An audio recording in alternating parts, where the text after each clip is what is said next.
In this video, we're covering the structure of the skin and then thermoregulation, so how the skin is involved in the process of thermoregulation. The first thing to look at is the two parts of the skin. So we've got above this light blue line here going upwards to the surface. This area is called the epidermis.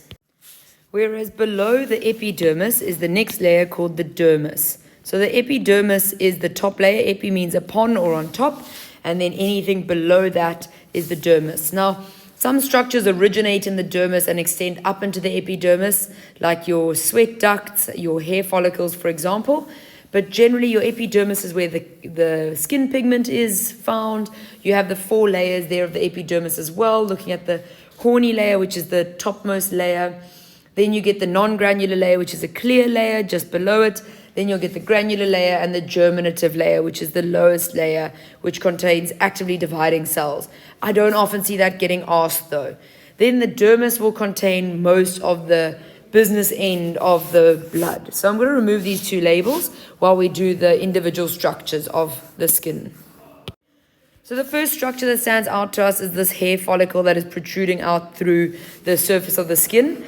At the base of the hair follicle is what we call an erector muscle. Now that erector muscle's job is to stick up that hair. So when you have goosebumps and your hair is standing on end, it's because the erector muscle is squeezing the base of the hair. Then situated here next to the hair follicle is a gland called the sebaceous gland. So you as teenagers produce sebum, which is an oily substance on the surface of your skin. Or everyone does, but teenagers more than other people. And that comes from the sebaceous gland, the substance called sebum.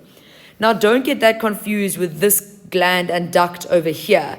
So this gland is the sweat gland, very, very important. Then you get the sweat duct, which is traveling up from the sweat gland. It goes all the way up there. So I'm just going to put the label over there.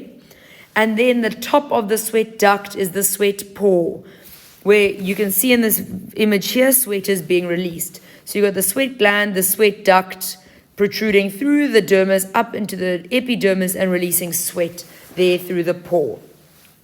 2 more important structures is a sense receptor. You'll have different kinds of sense receptors. So they look different in the image here. You've got that sense receptor. You've got free nerve endings there. This is a different sense receptor. But these sense receptors will be for pain, for pressure, for touch, for temperature, very importantly, which we're going to do now. And then you also have a rich supply of blood vessels. So all of these blood vessels to the hair, they'll be around the sweat gland. They'll just be in the skin in general. And these blood vessels play a very important role in thermoregulation. So many of your textbooks will include a flow chart for this kind of negative feedback loop that we have, or homeostasis. So I'm just doing it in words though. So this is the diagram that we'll use to show a hot day. The blood vessels are nice and thick or wide. The sweat gland is producing sweat to the surface of the skin. So what we see is, what happens is that the heat receptors in the skin are stimulated. And when they are stimulated, remember the nervous system, the stimulus is converted into an impulse, which is then sent to the hypothalamus. The hypothalamus, remember, has osmoreceptors for osmoregulation, your water level, but it also has the control for your body temperature. The hypothalamus, though, in the brain is also stimulated so the hypothalamus will also be stimulated directly by the higher blood temperature, because as it is getting hotter, your blood temperature increases and it travels through the hypothalamus, and then the hypothalamus will pick up that it is too warm. Then the hypothalamus will send impulses to the muscles of the blood vessel of the skin. So the blood vessels of the skin are those ones in the diagram that I showed you earlier, and the smooth muscle layer will cause those blood vessels to dilate. And this is a process called vasodilation, which I've written down here. You can see that they are nice thick blood vessels. Now what happens, because the blood vessels are dilated, they are wider, more blood is sent to the surface of the skin, which means more heat is lost from the body.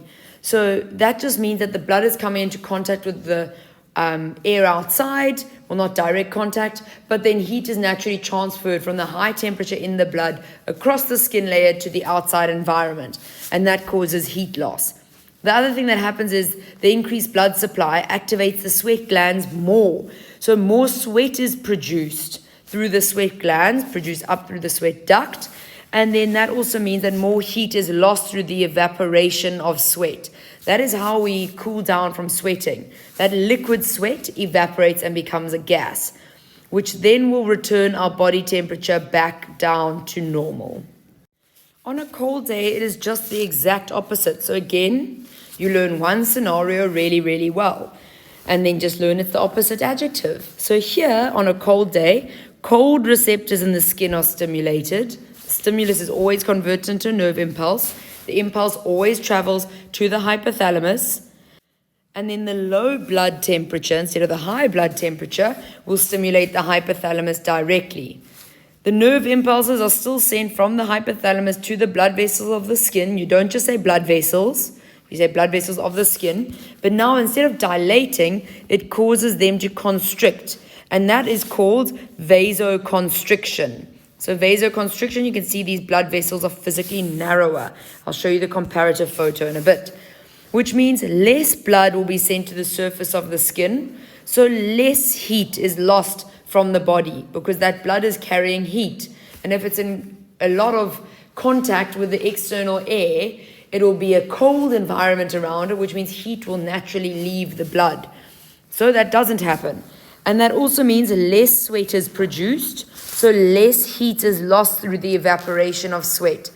And here your body temperature will increase back to normal. You always end off by saying that last point. Now, the reason that we sweat on a cold day, when you might notice in winter you might be sweating a fair bit, that's because we wear so many clothes. So we're creating a hot environment instead of a cold environment in winter around our skin. So it's actually going to be the opposite, where heat receptors are stimulated, the blood temperature increases, blood vessels dilate, more blood is sent to the surface of the skin, so more heat is lost from the body, and then also more sweat will be produced. But that sweat can't evaporate because there's no direct contact with the external environment. So then that sweat sits in your clothes, which is why we still experience the phenomenon of sweating during winter. So just to finish off, this diagram just compares what it would look like on a hot day with the vasodilation occurring in the blood vessels of the skin. Those blood vessels dilate as a result of the hypothalamus, and your sweat gland becomes more active due to the excess blood supply, which causes more sweat to be produced. Whereas on a cold day, if you're walking around in a t-shirt, this is what happens. Vasoconstriction occurs. You can see these blood vessels are physically thinner than the ones from a hot day, and no sweat is being produced.